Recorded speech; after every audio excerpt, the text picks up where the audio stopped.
Саламатсыңарбы балдар? Бүгүн чын Куран айынын 8-и. Тема жер жемиштери. Жаңы сабактын максаты менен таанышып алалы. Жер жемиш деген сөз менен тил жатыктырып, сабаттуу жазууга көнүгөбүз. Жер жемиштерди атап, маанисин түшүнүп, эске тутуп, сүйлөө кебинде колдонобуз. Кырдаал боюнча диалог кебин өстүрүп сүйлөшөбүз. Ыр аркылуу кыргыз тилин үйрөнүүгө кызыгабыз. Жер жемиштердин пайдаланууда аларды таза жууп, өз гигиенабызды сактоого үйрөнөбүз. Балдар, жер жемиштер кайда өсөт? Жер жемиштер бакчада өсөт. Жүргүлө, бакчага баралы. Карагылачы, бакчада кайсыл жер жемиштер өсөт экен? Бүлдүргөн, ежевика, карагат, черная смородина, жүзүм, виноград, бөрү карагат, барбарис, дарбыз, арбуз, кулбунай, клубника.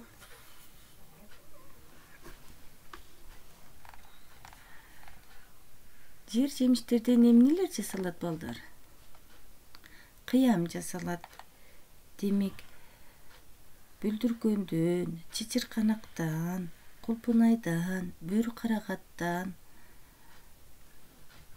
кыямдар жасалат. Ал эми жүзүмдүн кургатылганы балдар мейиз деп аталат. Орус тилинде кургатылган какты сухофрукты деп айтабыз. Ал эми дарбыздын балдар 90% суудан турат. Ошондуктан дарбыз чаңкоону басат. Жер жемиштерди жегенде балдар биринчи эмне кылабыз? Колубузду жууйбуз. Андан соң жер жемиштерди жууп, тазалап жейбиз. Жер жемиштерде балдар витаминдер өтө көп. Ошондуктан күнүнө жер жемиштерди жеп жүрүү зарыл. Демек, жер жемиштер ден соолукка өтө пайдалуу. Жаңы сөздөр менен таанышабыз. Кыям, варенье, бакча, огород, бөрү карагат, барбарис, жыты сонун буркурап, запах ароматный повсюду стоит, жар башынан салаалап, спелые ягоды висят на ветвях. Бул шагында деген сөз. Бул жаңы сөздөрдү өз алдыбызча кайталап, сөздүк дептерге жазып алабыз. Аларды жаттап алгыла. Эми экинчи көнүгүү. Экинчи көнүгүүдөгү сүйлөмдү окуп, дептерге көчүрөбүз. Кана биринчи окуйлу. Бакчада жер жемиштер өсөт. Биринчи сөздү, бакчада деген сөздү оңгу мүчөгө ажыратабыз. Бакчада. Демек, не оңгусу? Бак. Оң деген эмне балдар? Оңгу деген сөздүн негизги маани берген бөлүгү. Демек, бакчада деген сөздүн негизги бөлүгү бак. Бул сүйлөмдү көчүрүп алабыз. Ал эми чада деген бул мүчөсү, да мүчөсү бул кайда, эмнеде, кимде деген суроого жооп берген сөздөргө уланат. Эми 4-чү көнүгүү. Биздин китептин коногу болгон Чыбалак бала менен Акылайдын маектешүүсү. Окуйбуз. Акылай, сага кандай кыям жагат? Мага кулпунайдын кыямы жагат. Орус тилине которобуз. Акылай, тебе какое варенье нравится? Мне нравится варенье из клубнику. Эми балдар, китептин 65-беттеги Жолон Мамытовдун Бүлдүргөн деген ырын көркөм окуйбуз. Баарыбыз китептин бетине текстке колубузду коюп, текст окуп чыгабыз. Жыты суунун буркурап, ай бүлдүркөн, жар башынан салаалап, балдар көзүн күйгүзгөн. Колдорубуз көк боек, тергенибиз бүлдүркөн, суу боюнда салаалап, кыздар көзүн күйгүзгөн. Ай бүлдүркөн, бүлдүркөн.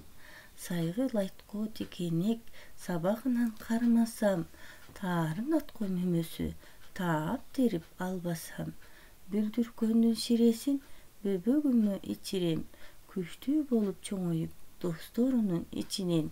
Ай бүлдүркөн, бүлдүркөн. Демек бүлдүркөн кайда өсөт? Жар башында. Бүлдүркөндү көргөндө балдар эмне болот? Көздөрү күйүп, аларды эмне кылабыз? Тергибиз келет экен. Бүлдүркөндү тергенде колдорубуз кандай болот? Көк боек болуп калат экен. Ал эми бүлдүркөндүн сабагында эмне бар? Тикенеги. Демек колубузду эмне кылат? Сайгылайт. Бүлдүркөндүн ширесин ичкенде бөбөгү кандай болот? Күчтүү болот. Демек бүлдүркөндүн ширеси да ден соолукка пайдалуу экен. Бул ырды балдар эми кыздардын тобунда аткаруусунда биз үйрөнүп жаттап алабыз. Кана баарыбыз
көргөн бала бактылуу, өз алдынча иш кылып көнгөн бала бактылуу.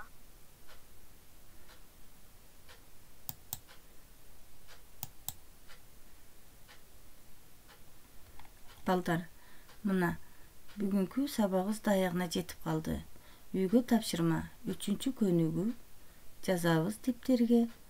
Ырды обону менен жаттап алабыз. 65-бет. Үйдө болгула атын эңердин мээриминде силер менен бүгүн Айзада Туратбековна эжекеңер болду. Саламатта калгыла.